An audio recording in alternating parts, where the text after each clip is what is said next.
왜곡된 대한민국의 역사를 바로 세우고 자유 대한민국의 정체성을 수호하겠습니다. 위기의 대한민국을 살리는 대한민국 바로 세우기 운동본부.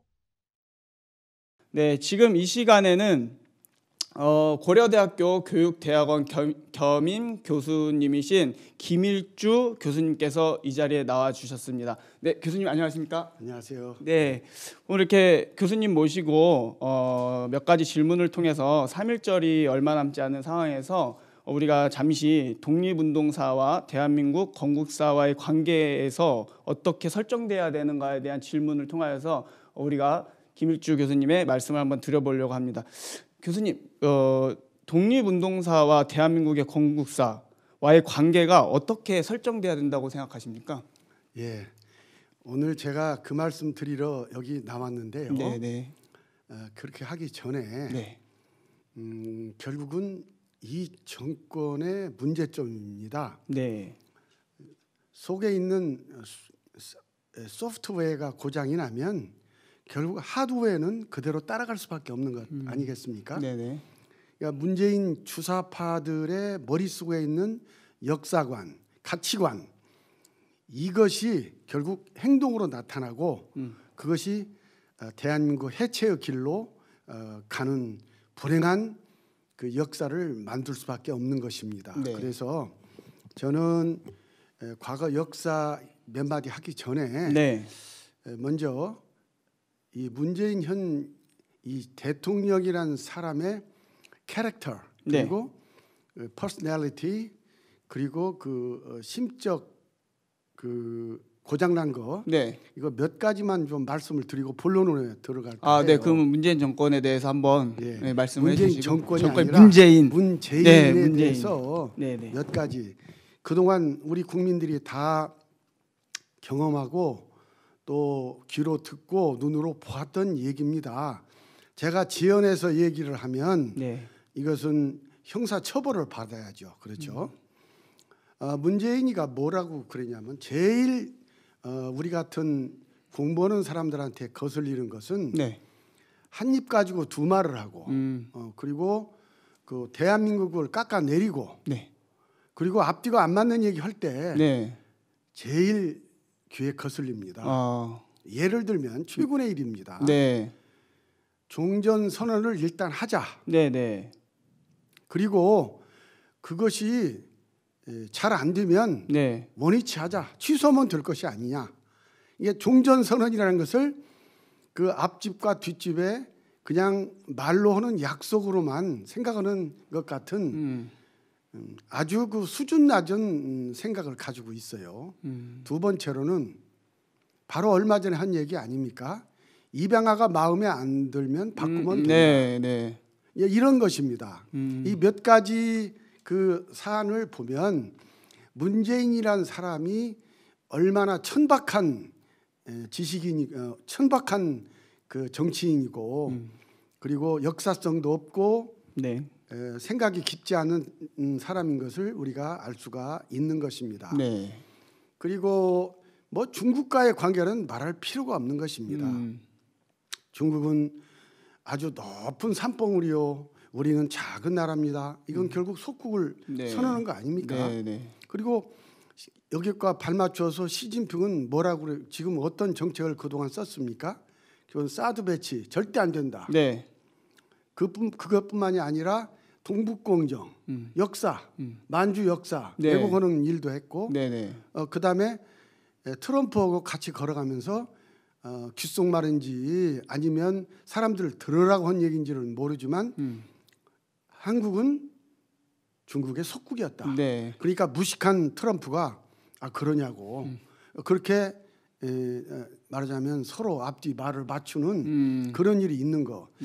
이런 전반적인 얘기를 한번 종합해 보면 문재인이란 사람은 현재 대한민국이라는 이 위대한 나라를 아주 별 볼 일 없는 중국의 변방으로 생각을 하고 옛날 조선시대 때 4대를 해야만이 존속할 수가 있고 서바이벌 할 수가 있다라는 그런 생각을 하는 정말 위험천만한 인간이 아닌가 이제 그런 생각을 한번 해보는 것입니다. 그 지금 문재인 대통령에 대해서 평가를 해주셨는데 그러면 문재인 대통령이 지금 3.1절 얼마 남지 않았어요? 그럼 독립운동과 또 대한민국의 건국사에 대한 것에 대해서도 앞뒤 말이 맞지 않고 그 생각이 어떤 생각을 갖고 있는지 한번 평가 한번 해주시죠. 이 양반이 지금 신영복 씨에 대해서 뭐 영전에 술 한잔 바치고 싶다는 얘기, 네. 그리고 그 대한민국 1948년 8월 15일을 네. 대한민국 건국으로 인정하지 않는다는 생각, 네네. 그런 등등을 보면 네. 결국 이 사람은 대한민국 역사를 네. 불행한 역사, 태어나지 말았어야 할 국가, 네. 정의가 패배하고 기회주의가 득세한 나라, 반칙이 정도를 이긴 나라라는 주사파들의 그 생각을 네. 그대로 답습하는 네. 사람이라고 저는 확신을 합니다. 네. 그래서 지금부터 독립운동사, 네. 예, 독립운동사와 대한민국 건국사 이 연결 문제가 네. 왜 우리의 정통성과 정당성을 네. 확보하는 데 매우 중요하냐? 네. 그러면 그 얘기를 지금부터 해도 되겠죠. 네. 예, 예. 먼저 이승만이라는 사람을 소개를 하고자 합니다. 이승만은 이제 많이 알려져 있어요. 그 감옥에서 생활을 하다가 네. 이제 이씨조선 마지막 조선이 마지막 망하기 직전에 이제 러일 전쟁이 일어났습니다. 네.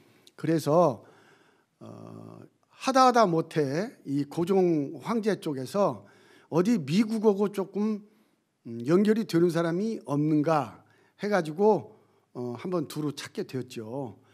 그러면 미국하고 관계가 좋다 하더라도 영어를 할 줄 아는 사람이야 되지 않겠습니까? 네, 언어가 통해야죠. 언어가 통하죠. 네. 그래서 이런 사람을 찾다가 보니까 네. 이승만이라는 배제학당 출신을 네. 이제 수소문에서 알게 되었는데 그 사람이 감옥에 있다는 것을 알게 되고 네. 그래서 이 사람이 아니면 미국의 사신으로 조선시대 말로 네네. 보낼 만한 사람이 없구나 문제가 판단해서 없었네요. 그렇습니다. 네. 이제 가게 됐지 않습니까? 그 감옥에서의 이승만의 생활은 뭐 널리 알려져 있어서 얼마나 이분이 고생을 하고 고문받고 그러면서 거기서 하나님을 만나고 네. 성령 체험을 하고 네. 진정한 이제 기독교인이 이제 되게 된 거죠. 네. 어째 보면 조금 다른 얘기입니다만은 역사와 정치를 얘기하면서 신앙 얘기를 하면 옆길로 새는 듯한 느낌이 들지만 네. 제가 기독교 장로 입장에서 볼 때 네. 하나님께서 네. 이승만 청년을 교육을 시킨 것 같아요. 거기에서 하나님을 만날 수 있도록 환경을 만들어 주신 것 네. 같아요. 네. 네. 그래서 이분의 이제 그 자서전이나 이런 걸 보면 성령 체험한 것을 이제 기술을 했는데 너무나 참 가슴이 뜨거워요. 네. 예. 그 자기가 그 깊이 기도하면서 할 때 갑자기 가슴이 뜨거워지고 방 안에 네. 불빛이 환하게 비쳐서 네. 어찌할 수가 없었더라, 견딜 수가 없었다라는 네. 그런 대목이 나오거든요.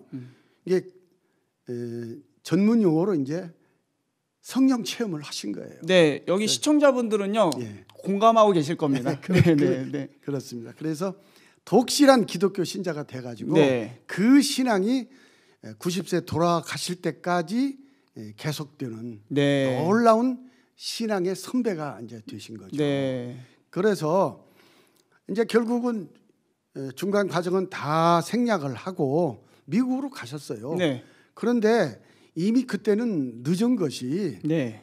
카스라 테프트 밀약이라는 말 아시죠? 네. 일본과 미국은 조약을 맺었는데 네. 미국은 필리핀을 먹고 쉬운 말로 합시다. 네. 일본은 한반도를 먹고 네. 그렇게 카스타 이렇게 말하자면 네. 벌써 밀약이 네. 이렇게 나눠 먹기 하기로 나눠 먹기로 되어 되어 있어요. 네. 이 청년 이승만이 가면 무슨 좋은 결과가 나올 수가 있겠습니까? 그래서 거기서 결국 하나님이 주신 사명을 내가 감당하려면 공부를 해야 되겠다 생각을 하고 조지 워싱턴, 네. 그다음에 하버드 석사, 네. 조지 워싱턴 학사죠. 네. 그다음에 그 프린스턴 박사 네. 네. 이렇게 받은 것. 여기까지 뭐 모르는 학자들은 거의 없습니다. 뭐 기적에 가까운. 예, 네. 그것도 딱 5년 몇 개월 만에 맞습니다. 네. 실제로 네. 그렇게 공부를 했습니다. 네. 그 양반의 그 박사기 논문이 직접 쓴 논문이 Neutrality as Influenced by the United States. 이걸 번역을 하면 미 합중국의 영향을 받은 중립론, 중립주의이란 그러한 논문입니다. 네. 박사기 논문인데 놀라운 것은 이 논문이 네.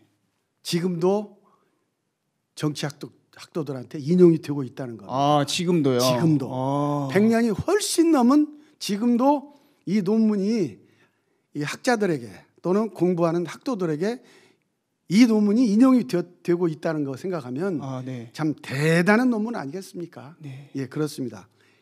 또 중간 과정을 생략을 하고 1919년 3.1 운동이 일어났지 않습니까? 네. 독립 만세 운동이. 네네.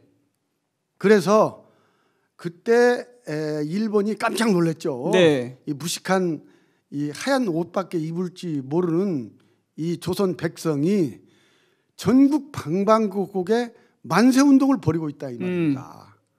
그래가지고 이거 무기로 이것을 말하자면 이 저항 세력을 눌러버리면 더 큰 문제가 일어날 것 같고 네. 세계 여론이 가만히 있을 것 같지 않으니까 번질 것 같으니까. 그렇습니다. 네. 이건 뭐 엄청난 운동이었어요. 네. 그래서 약간 그 문화 운동적으로 문화 사업적으로 약간 일본이 좀 완화된 식민지 정책을 이제 하게 되는 거죠. 그래서 그때 3.1 독립 운동 이후에 생겨난 이 소위 말하는 임시정부가 네. 세계 곳곳에 있었습니다. 뭐 제일 큰 것만 몇 개만 얘기하면은 네. 노령의 임시정부가 생겼고 상해에 생겼고 제일 정통성과 정당성을 가지고 있는 임시정부가 한성 네. 서울에 서울에 있었습니다.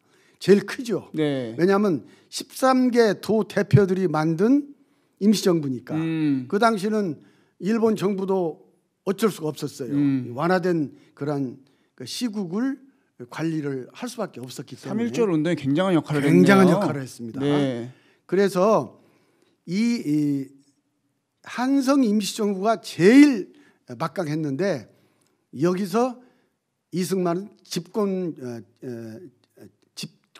집정관 총재, 네. 예, 그게 총재로 이제 선출이 됐는데 집정관 총재라는 것은 딱히 영어로 번역할 만한 다른 이름이 없어요. 프레지던트입니다. 그럼 교수님, 예. 지금 이승만 대통령이 한성에서 집권 총재를 이제 선출이 집정관 총재로 예. 선출이 됐는데 예. 저희가 보통 알기로는 상해 임시정부를 많이 알고 있어요. 제가 그 대목에 대해서 얘기를 하려고 그런 겁니다. 네, 그래서 상해 임시정부는 김구 떠오르잖아요. 그렇습니다. 그래서 이제 많은 지금 역사가 김구 쪽으로 많이 흘러가려고 하는 것 같아요. 이 좌파 쪽에서 하는 거 보면은. 그래서 제가 말씀드리는 게 독립운동사와 대한민국 건국사. 건국에는 이승만이 나와요. 뭐 심지어 뭐 초대 대통령 뭐 이렇게 나오는데 독립운동 3.1절에는 무슨 이승만이 나오냐 거기에. 여기서부터 좀 흥미롭게 좀 들어봐야 할 대목인 것 같아요. 그래서 제가 독립운동사와 대한민국 건국사를 구분해서 아이들 가르쳐라. 네. 대한민국 건국사를 특별한 교육 과정에 담아라. 네. 이렇게 지금 외치고 다니고 있는 거예요. 네. 그 대목을 제가 지금 설명하라고 하는 것입니다. 네네. 그래서 그 한성 임시정 집정관 총재, 노령정부에서는 뭐 총리, 그리고 상해 임정에서는 뭐 거기서도 이제 큰 그 대표 역할을 맡은 그런 역할을 했다가 중요한 게 있습니다. 그게 1919년 9월 11일 날쯤 해서 9월 10일 맞죠? 거기에 해서 세계 전체로 퍼져 있는 임시정부가 다 상해로 모이게 된 겁니다. 통합 임시정부가 되는 거예요. 네. 여기 통합 임시정부에서 이승만은 없었죠. 당시 미국에 있었으니까. 미국에 있었고. 그 당시 거기에 있던 많은 우리 애국자들이 네. 대한민국을 건국을 오늘날의 그 국호인 대한민국이에요. 네. 그것을 말하자면 합의를 했죠. 그 당시 구성을 하고 대통령을 누구로 할 것이냐 그렇게 많이 사람들이 논의했다가 네. 결국 이승만밖에 없다. 네. 그래서 이승만을 상해 임정의 초대 대통령으로 옹립을 하는 겁니다. 아니, 그 자리에 있지도 않던 이승만 대통령을 예, 그렇습니다. 예.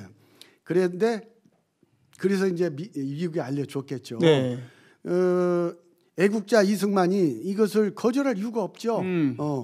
그래서 당연히 이것을 수락을 해야 되겠는데 네. 가지를 못 옵니다. 상해로 가지를 못 해요. 네. 왜 그러냐? 네. 당시 일본 제국주의로부터 네. 현상금 30만 달러가 그 목에 붙어 있었어요. 도주자 신세가 도저히 되어 있었네요. 왜냐하면 미국의 조회를 돌아다니면서 일본의 식민 정책의 문제점 이대로 그 잔인한 식민 정책 이런 것을 비판했었지 않겠습니까?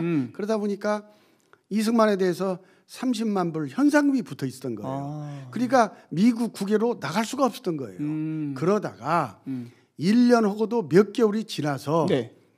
1920년 12월 달에서 그러니까 1919년 9월 11일에 초대 대통령으로 추대가 됐는데 1년이 훨씬 지난 1년 몇 개월 후에 상해를 가게 됐는데 그것도 이제 밀항이 되는 겁니다. 그러니까 중국으로 가는 그 시체들이 있지 않습니까? 그 시체선 지하로 이제 숨어 들어간 거예요. 그래서 밀항을 해가지고 이제 상해로 가게 된 겁니다. 그래가지고 1921년 1월 1일 신년 기념식을 이승만 대통령 중심으로 개최하게 되고 그 사진이 지금 여러 곳에 이제 교과서에도 나오고 그렇게 되는 것입니다. 그때 사진 보면 참 재미있는 게 우리가 존경에 맞지 않는 김구 선생님은 바닥에 털썩 앉아 있습니다. 앞줄에 앉아 있고 한 가운데 이승만 대통령 그 옆에 이동희 국무총리 의자에 딱 앉아 있고 도산 안창호 선생도 의자에 앉아 있고 그때 우리가 존경하는 김구 선생님은 경비국장 요즘으로 말하면 요인을 이제 보호하는 경비대 대장쯤 됐던 직위였죠. 이제 그러다가 나중에 이번에 성실함과 기계와 여러 가지가 이제 합쳐져서 임시정부를 책임지는 주석 자리까지 올라가게 되는 것이죠. 그래서 이 대목에서 우리가 한번 또 살펴야 할 것이 있습니다. 자, 어쨌든 우여곡절 끝에 이승만 대통령이 그 초대 임정 대통령으로 추대가 됐지 않습니까? 가서 보니까 이건 완전히 콩가루 집안이라 세상 말로. 왜냐하면 우선 노선이 맞질 않아요. 노선이. 이승만 대통령은 미국에서 학사, 석사, 박사학위를 받은 자유민주주의 시장경제주의자 아닙니까? 그런데 이 이동유나 박용만이나 이런 사람들은 무장투쟁론자예요. 그리고 그 위에 또 그러면서 무장투쟁론자들은 당시 볼셰비키즘, 레닌주의에 흠뻑 빠진 사람들이 대부분이었어요. 그러니까 무장투쟁론자와 공산주의자가 겹치는 거예요. 그다음에 중립론자도 있어요. 그러니까 이게 회의를 한번 하게 되면 이게 토론이 안 되는 거예요. 생각이 여러 가지네요. 생각이 여러 가지예요. 그러니까 똘똘한 똑똑한 그 인사들의 모래알 같은 조직이라고 했을까요? 도대체 이게 뭐가 회의가 되질 않아요. 어떤 때는 이승만 대통령이 가면 사람들이 몇 명 나오지도 않아요. 회의석상에. 그런 정도로 아주 똑똑한 사람들의 모래알 같은 집단이었어요. 당시 아마 놀라운 게 당시 그 국무회의 회의록 같은 것이 지금 이제는 발표가 되거든요. 이것은 학자들도 참 보기 까다롭고 어려워요. 근데 얼마 전 정광훈 목사님이 그 얘기를 하시더라고요. 그걸 보니까 제대로 된 인간은 이승만밖에 없더라. 네. 그러니까 정광훈 목사님이 전공자도 아닌데 네. 임시정부 회의록을 보고 계신다는 걸 보고 제가 깜짝 놀랐습니다. 이분 대단한 학구열이 있구나 하는 생각. 뭐 이분 내가 뭐 꼭 뭐 이렇게 좋게만 얘기하려고 하는 건 아닙니다만은 네. 이분의 공부하는 범위와 깊이가 네. 와 이거 학자 못지않구나는 생각이 그 한 대목 보고 제가 알아챘습니다. 목회만 하시는 줄 알았는데. 아 이거 대단한 깊이가 있는 그 분이다 생각을 했어요. 거기 보니까 네. 정말 이승만 얼마나 고초를 당했는지 네. 말할 수가 없습니다. 그래서 결국 워싱턴 군축회의 참석한다는 그 명분으로 네. 결국 상해 임정을 빠져나옵니다. 5개월 만에 나옵니다. 아, 그럼 직도 내려놨나요 그때? 아니요, 그때는 직을 안 내놓고 그냥 왔죠. 한참 있다가 이제 다른 이유로 네. 그 국제연맹에다가 우리 그 조선을 임의로 위임 통치를 하자. 그러면 이제 그때는 어차피 일본이 저렇게 한국을 괴롭히는데 네. 국제연맹이 생겼으니 국제연맹에 조선을 위임 통치를 한번 시켜보도록 하자. 네네. 일본으로부터 벗어나기 위해서 네. 뭐 생각할 수 있는 아이디어 아닙니까? 네네. 근데 그걸 가지고 도산 선생이나 여러 사람들이 또 공격을 하는 거예요. 또 다른 식민지를 만들으려고 그러냐. 여기는 좀 복잡한 세력 갈등이 있습니다만은 네. 그래서 결국 그런 등등의 이유 때문에 결국은 거기서 탄핵이 돼가지고 대통령직을 이제 벗어나죠. 그렇게 되는 겁니다. 이제 그건 뭐 다른 얘기고. 네. 그래서 이제 이승만이 이제 미국으로 왔는데 네. 상해 임정에 당시 소위 이동이라는 국무총리가 있는데 네. 이거 무장투쟁론자입니다. 엄청나게 과격하고 더 놀라운 것은 레닌한테 가서 네. 엄청나게 거기도 몇백만 불, 하여튼 뭐 엄청나게 많은 그 돈을 자금을 군 자금을 받았어요. 받아가지고 유야무야하게 써가지고 네. 나중에 결국 끝이 안 좋은 그런 결론을 만들어낸 사람이 바로 이동인데 네. 이승만은 일단 우리는 힘이 없으니 외교로 하자. 우선 외교부터 시작하자. 이동이나 박용만 이런 사람들은 아니다. 그런 기회주의적인 발상은 벗어나라. 네. 싸워야 된다. 죽더라도 싸워야 된다. 무장 투쟁을 해야 된다.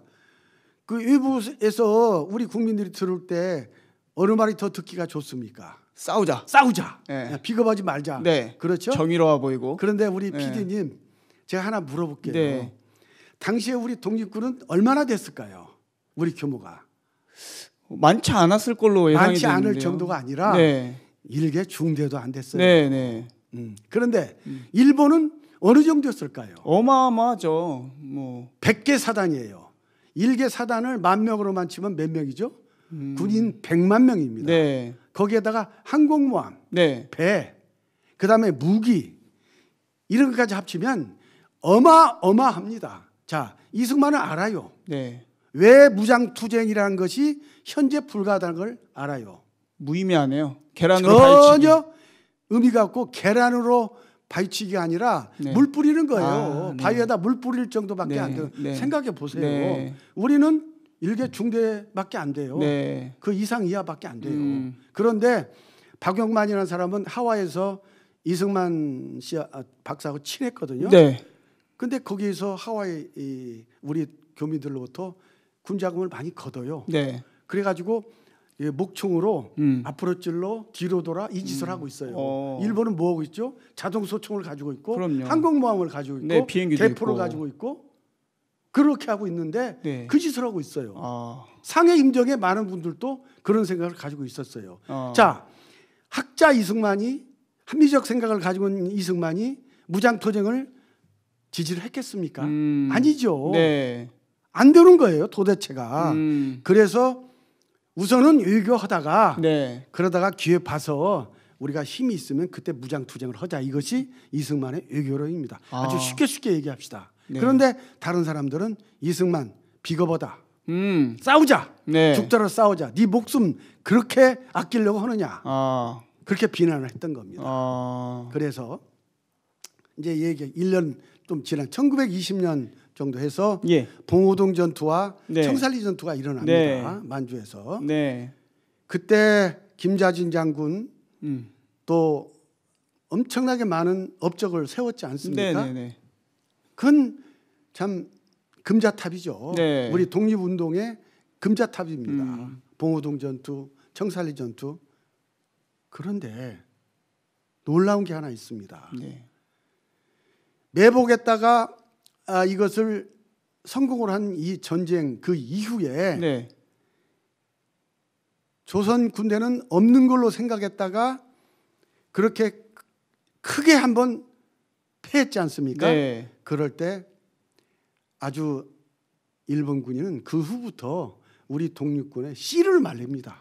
이게 1919년 3.1 독립운동, 네. 1920년 봉오동 전투, 그 청산리 전투. 네. 그러면 그 이후에 우리의 독립군대 활동이 더 확장이 되고 스프레딩이 좀 돼야 됐을 거 아닙니까? 네, 네. 전무합니다. 왜냐? 일본 군들이 관동군을 동원하고 자기 군대를 동원해서 우리 독립군들의 아주 씨를 말려버립니다. 한 사람이 없습니다. 없어요. 없어요. 벌집을 쓰셨네요. 아주 그냥 뭐 공연이란 말은 이상하지만 네네. 그런데 좌파들은 네. 계속적으로 지금부터 계속 떠드는 것이 우리의 독립운동의 쾌거인 봉오동 전투, 청산리 전투만 얘기를 하면서 왜 그렇게 그 후에 네. 비겁하게 그렇게 이승만이나 다른 사람들이 그 뒷받침을 못했느냐 이렇게 비난만 하고 있는 것입니다. 교수님 말씀 들어보니까 이승만 대통령은 큰 그림을 보고 그렇습니다. 그 밑에 사람들은 작은 것만 봤다는 생각이 드네요. 그렇습니다. 네. 그래서 그 좌파 역사 민중학자들이 좋아하는 봉오동 전투, 청산리 전투 예. 그 후로 우리의 독립운동, 무장 독립운동은 완전히 씨가 말라가지고 전혀 할 수가 없게 되었고 있다면 딱 하나. 네. 김일성의 소위 말하자면 김일성 그쪽에 어떤 싸우다가 결국 소련으로 그쪽으로 이제 가게 되는 거예요. 마적대를 이제 마적 생활을 하다가 네. 결국은 그것도 일본 이쪽 경찰들이나 군대들한테 도저히 견딜 수 없어서 소련으로 이제 넘어가 버리는 뭐 자유시 참변도 있고 여러 가지가 있어요. 여기에 그럼 보면. 교수님 김일성이 일본군한테 쫓겨서 러시아로 넘어가게 된 결과인가요? 그때 네. 당시 보면은 김일성이가 좀 하기는 했어요. 그리고 김일성이가 한두 명이 아닙니다. 이름을 가진 게 이것도 얘기하다면 네, 날이 네. 새고 밤이 갑니다. 다음에 한번 또 나와서 또 한번 다른 사람인데 네. 어쨌든 김일성이가 그 당시에 것은 보천부 전투라는 게 하나 있어요. 그것은 좀 쉽게 얘기하면 네. 일본 파출소를 습격을 해서 네네. 민간인 한 5명 죽인 일본인 5명 죽인 거예요. 그걸 독립운동을 했다라고 선전을 하고 있는데 그것은 독립운동이라고 하기에는 너무나도 약합니다. 그런데 더 기가 막힌 것은 우리 교과서에 네. 아이들 가르치는 8종 국사 교과서에 네. 보천부 전투는 나오는데 네. 우리 백선엽 장군의 다부동 전투는 안 나옵니다. 이 얼마나 비극입니까? 작은 승리를 가지고 엄청나게 부풀리고 작은 승리가 아니라 북한의 네. 김일성의 보천부 전투가 우리 교과서에 왜 나와요? 그렇죠. 그게 무슨 독립운동이에요? 우리나라 연관도 없는 아니요, 전투를 그것은 가지고. 해당 사항이 없는 거예요. 엄격하게 네. 얘기하면. 그런데 8종 교과서에 그게 나오고 6.25 전쟁의 최대의 우리의 전투, 승리 전투, 다부동 전투가 나오는 역사 교과서가 한 군데, 제가 알기로 한 군데 정도, 두 군데 이거밖에 없어요. 8종 교과서에 없어요, 네. 없어요. 네. 네. 그리고 백선엽이를 친일파라고 그러고. 그러니까요. 네. 이렇게 되는 것입니다. 네. 이거 건국 독립운동사 얘기를 좀 해야 되겠는데 네, 빨리빨리 네, 네. 시간도 없고 그러니까 네. 금방 가네 시간이. 네. 네. 시간 간지 몰랐습니다. 예. 독립운동 이게 그래서 1945년 8월 15일 네. 결국은 우리가 해방이 됐지 않습니까? 네. 그런데 지금 그 당시에는 주석이 이제 김구 선생이었어요. 근데 미국에서 계속적으로 이승만 대통령은 이제는 우리도 무장 투쟁이 해야 된다 해가지고 그 당시 미국의 OSS인가요? 그 네. 군대에 참여를 하라고 네. 김구한테 사인을 줍니다. 그래서 김구 선생이 이승만 박사의 조언을 듣고 네. 거기에 이제 말하자면 참여를 하게 됩니다. 네, 네, 네. 그래서 한반도 진군을 이제 시작을 하려고 김구 선생이 참 굉장히 연습 많이 하고 그렇게 하고 제주도에 실제로 경비행기를 떠서 고려대학교 총장했던 김준엽 선생 같은 사람이 네. 잠깐 왔다 가기도 하고 한 기록이 있어요. 네. 예. 그래서 이렇게 한반도 상륙 작전을 이승만 박사의 지시에 의해서 지시죠 일종의 세계 정세를 워낙 잘하니까 김구 주석이 받아들였죠. 네. 그래가지고 이제 군대 양성을 해서 미국과 합동 작전을 하려고 그랬는데 45년 8월 15일 제가 알기로 9월 며칠로 알고 있어요. 8월 말 9월 그렇게 진공하려고 했는데 그게 무산이 됐어요. 돼버렸어요. 왜? 네. 히로히토가 너무 일찍 항복을 해버린 거야. 아. 기록에 의하면 김구 선생이 네. 한반도 해방이 됐으면 만세를 불려야 할 거 아닙니까? 그렇죠. 기록을 보면 네. 김구 선생이 네. 땅을 쳤다고 그럽니다. 왜요? 이제 이후에 우리의 논공 행상이 없어지는 거 아니겠습니까? 총 한 방울, 대포 한 방 쏜 적이 없잖아요. 한반도 해방을 위해서 우리 독립군이. 네. 그러면 앞으로 우리가 건국을 할 때 여러 나라들이 한반도로 진군하고 있을 때 네. 우리의 목소리, 우리의 지분 가능하겠습니까? 이게 김구 선생님도 대단한 분이에요. 그래서 땅을 쳤다는 것이 기록에 나와 있어요. 실제로 한반도 해방은 독립군들이 한 것은 아무것도 없습니다. 네. 이것이 아무리 준비를 많이 했고 아무리 독립운동 어떤 애국자들이 중경에서 상해에서 풍찬노속 많이 노력을 했다 할지라도 실제로 한반도 해방에 우리가 기여한 것이 없는 것은 팩트 아닙니까? 네. 그러면 여기에 어떤 세상 말로 논공 행상 가능했겠습니까? 안 되죠. 한반도 해방은 일본의 무리한 욕심. 네. 그래서 진주만 공격을 했고, 네, 네. 그래서 미국이 2차 대전 참전을 했고, 네. 그래서 1942년 6월 미드웨이 해전에서 일본이 깨지기 시작을 했고, 네. 그때부터 일본은 급전직하 이제 후퇴하기 시작했고, 네, 네. 그래서 얻어진 것이 한반도 해방 아니겠습니까? 그렇죠. 세계 정서에 따라서 우리가 지금 해방이 된 거지 우리 노력이 하나도 없네요. 우리 노력이 전혀 없어요. 네. 그런데 여기 좌파 역사학자들은 뭐냐면 아무런 독립군들이 역할을 한 것이 없음에도 불구하고 우리 역사 교과서에 보면 마치 중국에서 해외에서 우리 애국자들이 독립군들이 노력을 해서 네. 우리가 한반도 해방이 된 것처럼 그렇게 직접 쓰지는 않지만 네. 그런 뉘앙스를 깔고 가르치니 우리의 후세들이 네. 아주 감수성이 강하고 그리고 수용성, 모방성이 강한 우리 10대들이 네. 어떻게 우리가 역사를 배우겠습니까? 역사는 매우 엄정한 것이거든요. 네. 거짓말을 가르치면 안 되는 거거든요. 네. 그런데 우리 학생들이 제대로 된 역사를 지금 배우지 못하고 있고 아무런 한반도 해방에 역할한 것이 없는 우리 독립군들을 애국자들이 한반도를 마치 해방한 것처럼 그래서 지금 중국에 가면 상해 유적지, 중경 유적지 여기서 우리 선진들이 이제 우리 한반도 해방을 위해서 노력했구나. 네. 그렇게 머릿속에 잘못 들어가고 있다 이 말이에요. 우리가 그 유적지를 가지 말란 얘기가 아니에요. 네. 역사는 제대로 알려주고 네. 우리 독립군들은 한반도 해방을 해서 총 한 방 쏜 일이 없고 대포 한 방 날린 적이 없다는 것을 기초 근거로 해가지고 다시는 이런 비극적인 역사를 우리가 만들지 말자. 네. 이렇게 가르쳐야 되는 거 아니겠습니까? 아니에요. 아닙니다. 지금 보면 아주 위대합니다. 네. 그리고 고종의 악원파천 그 거리 네. 아니 그 비참한 패배의 길을 무슨 놈의 그 우리 학생들한테 가르쳐주기 위해서 아까 경복궁 뭡니까 덕수궁 네. 악원파천 길을 만들려고 요란하게 그렇게 떠는 것입니까?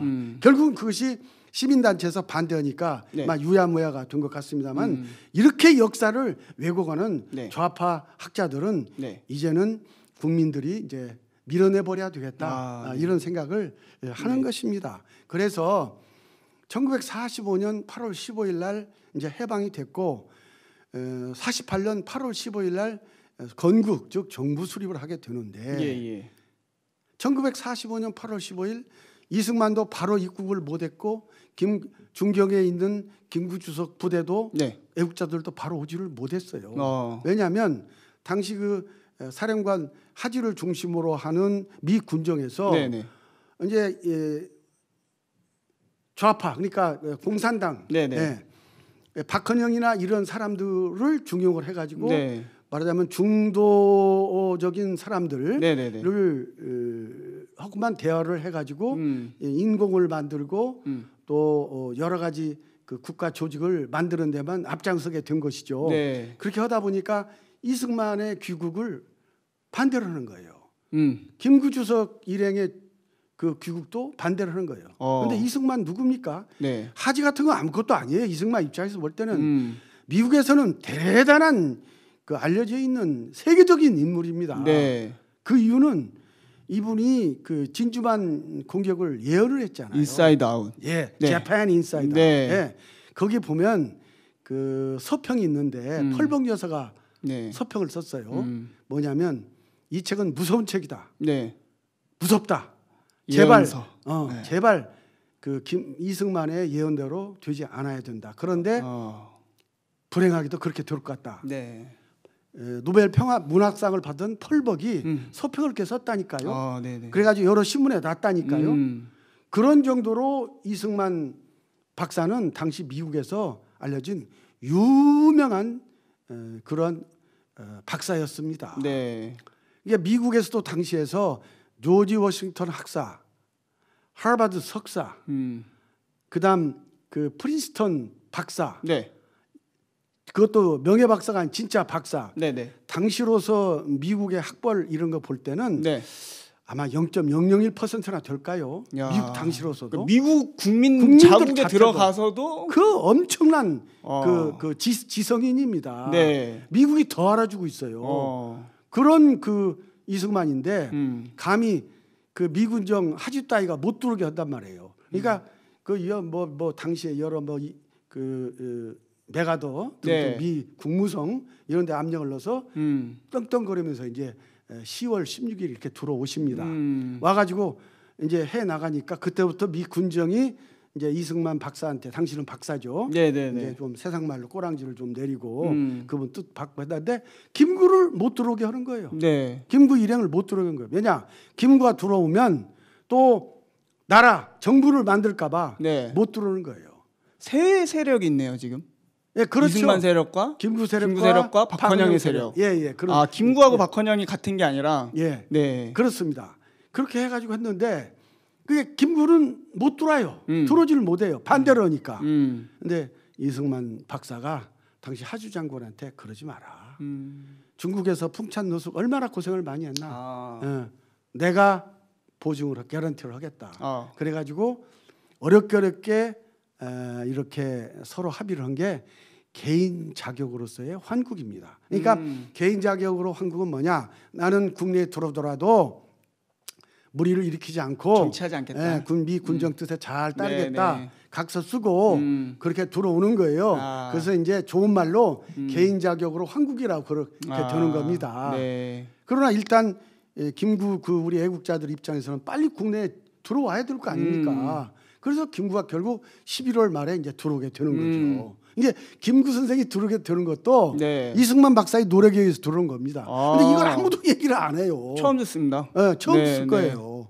그래서 이제 두 분은 같은 황해도 출신으로서 1년 차인데 형님 동생을 할 정도로 참 돈독한 관계였었고 그렇게 우에 있는 형제의 역할을 그때까지도 잘했었습니다. 형님 동생 하면서. 둘이 우리가 싸움 붙일 이유가 없네요. 전혀 없습니다. 네. 근데 나중에 이제 어떤 계기로 이제 결국 김구 그리고 이제 북한에 가서 소위 말하는 사자 회담을 하는 것을 하게 돼서 마지막에 이제 엉뚱한 결과를 만들어내는 결과가 되는데 그래서 결론적으로 얘기하면 이렇게 되는 겁니다. 1945년 8월 15일 한반도의 해방은 우리 힘으로는 못했다. 그러나 1948년 8월 15일 건국과 정부 수립은 우리의 파운딩 파더스들이 의해 노력에 의해서 만들어졌다. 어떻게? 당시 모스크바 삼상회의 그게 신탁 통치안이 있었지 않습니까? 그걸 깨버렸어요. 이승만이 1946년 12월 미국으로 들어갑니다. 그걸 뒤집어 엎었어요. 모스크바 삼상회의. 그러니까 신탁 통치안을 뒤집어 엎었어요. 그 후에 1946년 3월 달에 미소 공동회의. 그래서 시작해서 1947년 5월 달 2차 미소 공동회의. 그것도 깨부셨어요. 그러니까 그 모스크바 삼상회의 미소 공동회의 깨부신 핵심이 이승만이가 있어요. 그 속에. 그거 개인 능력이네요. 엄청난 능력이에요. 이게 뒤집어 엎은 거예요. 심지어 이렇게 되는 겁니다. 이거 좀 시간이 한 10분밖에 안 남았는데. 요거만 마무리해 주시고 다음 질문 어떻게 되냐면 1946년 2월 9일입니다. 2월 8, 9일. 그게 실질적으로 북한에는 국가가 들어섰습니다. 그러니까 1946년 2월 8일, 8, 9일 정도 되면 우리가 한반도 해방이 되고 바로 다음에 2월 달입니다. 불과 얼마 안 된 정에서 북한에서 스탈린 지령에 의해서 국가가 성립을 합니다. 2월 8일이에요. 2월 8일. 이 날짜를 우리가 좀 시청자 여러분도 좀 알아주셔야 됩니다. 46년 2월 8일이면 한반도 해방이 되고 불과 한 6, 7개월 정도 되는 해인데 벌써 북한에는 스탈린 지령에 의해서 국가가 성립이 됐다. 이걸 확실히 머릿속에 집어넣어야만이 대한민국 건국의 정통성과 정당성을 이해할 수가 있다는 거예요. 그런데 더 놀라운 것은 미소 공동회의는 언제 열렸냐?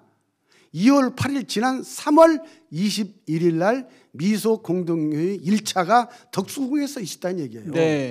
자 보세요. 북한에는 이미 국가가 섰어요. 그런데 미국과 소련이 한반도에 통일된 정부를 구성하자고 미소 공동회의 1차 회의를 덕수궁에서 열고 있는 거예요. 자, 이것이 정상입니까? 저쪽은 국가가 이미 섰고 이쪽은 아직 국가가 설립이 안 됐고 장화 신고 득득득 긁는 거예요. 되지도 않을 시원하지도 않은 거 막 긁는 거예요. 이걸 사자성어로 격화소양이라고 그런 겁니다. 안 되는 거예요. 되지 않는 거예요. 근데 이걸 누가 제일 먼저 알아챘냐? 이승만 박사. 이승만 박사입니다. 안 되겠구나. 소련 스탈린의 저건 안 되겠구나. 그래가지고 필요 없다. 3월 21일 날 덕수궁에서 1차 미소 공동회의가 실패로 끝나자 안 되겠구나. 그러면서 이승만이는 전국 각지를 돌아다니는 순례 강연회를 시작하는 거예요. 안 된다. 북쪽은 이미 국가가 생겼다. 우리도 남쪽도 정부 또는 위원회 비슷한 거, 정부 비슷한 위원회라도 만들어서 우리도 국가를 만들자, 정부를 만들자. 그래서 병든 저 반쪽을 우리가 건강한 국가가 돼서 우리가 다시 끌어안아서 한반도에 통일된 건강한 나라를 만들자. 이게 이승만의 명분이고 주장이었던 거예요. 지금 저 좌파가 얘기하는 게 이승만이 분단의 원흉이다라고 얘기를 하는데 아니 저쪽이 먼저 국가를 세웠는데 어떻게 원흉이 저쪽 아닙니까? 그것도 언제부터 시작이 됐냐면 자 1945년 8월 15일 우리가 한반도 해방이 된 건 알죠? 스탈린 지령이 며칠 날 있었는 줄 아십니까? 다음 달 9월 9일 날이에요. 이게 조금 좀 얘기가 좀 어려운데 부르주아 국가를 인민 국가를 만들어라. 그러니까 쟤들의 공산주의 이론에 의하면 프롤레타리아 독재 국가 전에 먼저 중간 단계에서 부르주아 독재 정권이라는 것이 하나 나와요. 그러니까 바로 프롤레타리아 독재 국가는 안 될 테니 이것이 1945년 9월 9일 날 스탈린의 지령입니다. 만들어라. 이미 북한의 김일성이한테 지령이 가서 네. 벌써 지령이 간 거예요. 그 지령에 의해서 다음에 46년 2월 8일 날 네. 국가가 생긴 거예요. 자 보세요. 자 우리 말로 좀 합시다. 네. 왜 46년 2월 8일 북한의 그 정부가 국가였냐? 네. 국가라는 것은 뭐냐면 배타적 무력을 확보를 하면 그게 국가입니다. 네. 하여튼 무력을 장악하고 있다고 증명만 되면 그것은 네. 국가가 되는 겁니다. 보세요. 김일성이가 그 위원장 됐어요. 이름이 네. 어떻든 간에 상관이 없어요. 네, 네, 네. 국조선 인민위원회인가 뭐 이렇게 돼요. 네. 예, 그런데 그의 위원장이 김일성인데 서치한 게 뭐냐? 군대를 양성했어요. 경찰을 양성했어요. 토지 개혁을 했어요. 네. 화폐 개혁을 했어요. 법령을 조직했어요.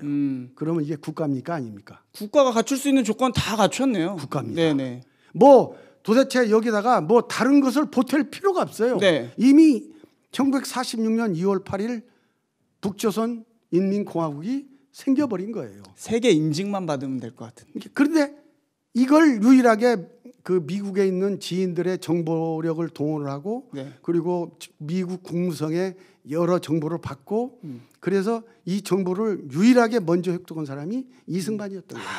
네. 그래서 미소 공동회 1차 네. 딱 실패를 하니까 틀렸다. 아. 이미 저쪽은 나라가 생겼다. 네. 그러므로 남쪽도 반쪽이라도 네. 그때 그냥 정부라고도 안 했어. 정부 또는 위원회 비슷한 것이라도 만들어서 왜 그러냐?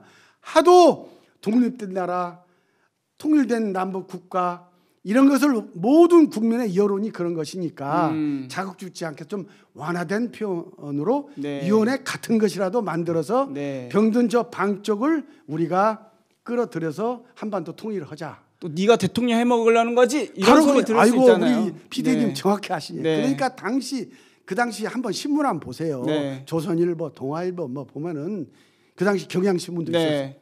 아 김구 선생까지도 막 반대를 하고 공격을 하고 난리가 난 거예요. 아 저 늙은 양반이가 늙으니까 병에 걸려가지고 지가 대권 주자 네. 되려고 그런가 보다 하고 당시 신문을 보면요 지금 그거 다 볼 수 있어요. 한번 보세요. 교수님 제가 이거를 금방 알아들을 수 있었던 게 네.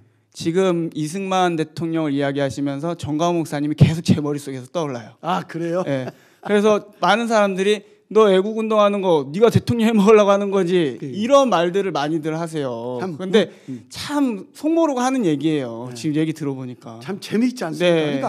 그러니까 이것이 역사, 네. 이 영어로 없이 그러니까 팩트예요, 팩트. 네. 근데 이걸 문질러 버려요. 이런 왜 이승만이가 남쪽만의 정부를 만들어야 하냐? 네. 이 팩트를 문질러 버려요, 없애버려요. 네, 네. 그래서 그때부터 가열차게 우리 그 인천 김성수, 그다음에 우리 그 조병옥, 네. 그다음에 장택상, 이명신, 네. 모윤숙, 김성수, 우리의 소위 제가 언급한 이 모든 분들은 파운딩 파더스들입니다. 네. 그래서 이 사람들이 지금 싸우고 있잖아요. 누구하고 싸웁니까? 미국, 네. 미 군정하고 싸우고 네, 있고 네, 네. 소련하고 싸우고 있잖아요. 또 공산당하고 싸우고 있잖아요. 이거 안 되는 거예요. 나라가 될 수가 없었어요. 당시 1946년 12월 달에 우남이, 그러니까 우남은 이승만 호입니다. 우남 선생이 미국 조야로 가서 설득하지 않았다면 네. 아마 결국은 남한만의 단독 선거는 불가능했을 거예요. 결국 미 국무성을 설득을 하고 네. 그 당시에 공산당 간첩들이 많이 있었는데 1947년 3월 트루만 독트린이 나오면서 네. 이제 드디어 이승만 말이 맞구나 하면서 거기에 이제 속도가 붙어서 1948년 네. 50 총선거로 네. 이제 달려가게 된 것입니다. 네. 뭐 여기까지만 합시다. 그러니까 1948년 8월 15일 대한민국 건국은 우리의 파운딩 파더스들이 미국과 소련을 상대로 노력을 해서 얻은 국가고 네. 1945년 8월 15일 한반도 해방은 네. 우리 미안하지만 우리 독립군들이 싸워서 얻은 해방이 아니다. 네. 이게 두 가지. 근데 억지로 이걸 연결시키려고 하는 것이 네. 좌파 학자들의 노력이다. 잘못된 역사 교육이다. 네. 이걸 간단히 말씀드리고 싶습니다. 이상입니다. 교수님 제가 교수님 강의를 듣다가 많이 이렇게 빠져든 것 같아요. 그러다 보니까 시간이 다 됐습니다. 그럼 제가 이제 마무리로서 한 질문과 드리고 마치겠습니다. 그럼 지금 이제 정광 목사님은 계속해서 이야기하시는 게 뭐냐면 이 시점에 대한민국에 또 이승만 같은 또 박정희에 버금가는 지도자가 나와야 된다고 말씀을 하세요. 그러니까 지금 말씀해 주신 과정 가운데도 이승만이 같은 지도자가 있었기 때문에 지금 오늘날이 존재한 것처럼 맞습니다. 그렇습니다. 그거에 대해서 간략하게 말씀해 주시고 오늘 시간 마치도록 하죠. 네. 그 전광훈 목사님은 해안이 있으셔요. 네. 그리고 오늘 아침 조선 동화 중앙에 아주 그 5단통 광고 플러스 전통으로 양쪽 두 개로 해서 3.1절 특집으로 해가지고 네. 문재인을 탄핵하자라는 광고를 그렇게 어마어마한 광고를 내셨더라고요. 네. 어떤 기성 정치인도 네. 어떤 지성인도 어떤 애국자도 이런 엄청난 일을 못 옵니다. 네. 이분이 참 목회자에서 그렇지 그 해안은 그 못지않은 어느 그 정치인 위대한 네. 정치인 못지않은 네네. 자격과 힘과 의욕과 정열을 가지고 있다. 저는 이렇게 생각을 하는데 네. 저도 정광훈 목사님과 견해를 같이 하는 것이 아마 앞으로 네. 이승만과 박정희 같은 지도자는 나오기 힘들 것이다. 다만 그것은 우리가 발굴하고 키워내야 된다. 지금부터다. 네.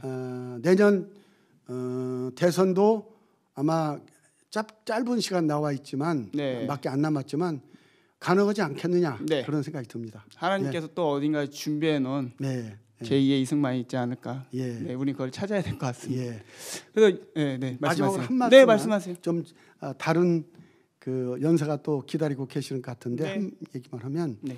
저는 이 문재인 씨가 왜 저렇게 친북 일변도로 정책을 이끌어 나갈까? 네. 저는 이분의 네. 탄생 배경도 있는 것 같아요. 네. 제가 함부로 일국의 대통령이기 때문에 증거도 없이 이렇게 얘기하면 안 되겠지만 지금 현재 유튜브나 다른 SNS 상에 나오는 여러 얘기를 그 얘기에 아마 한 10분의 1만 사실로 인정받더라도 네. 인정하더라도 문재인 씨는 대통령 자격이 없는 것이 네, 아닌가 네, 네. 이 생각이 들고 그래서 그 주변에 소위 그 주사파는 그 PD는 제휴되고 NL계가 주로 주사파를 형성하고 네. 있는데 주사파만을 저렇게 끌어안는 이유는 네. 자기의 태생적인 한계 때문에 그 사람들만 끌어내서 정책을 집행하는 것이 아닌가라는 그런 합리적 의심이 듭니다.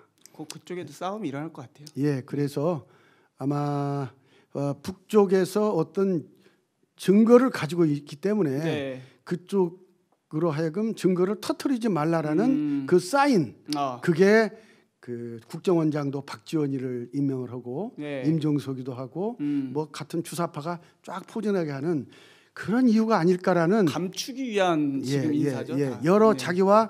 자기의 과거의 문제점들을 다 캐모프레이즈 네. 할 수 있는 인력 배치. 네.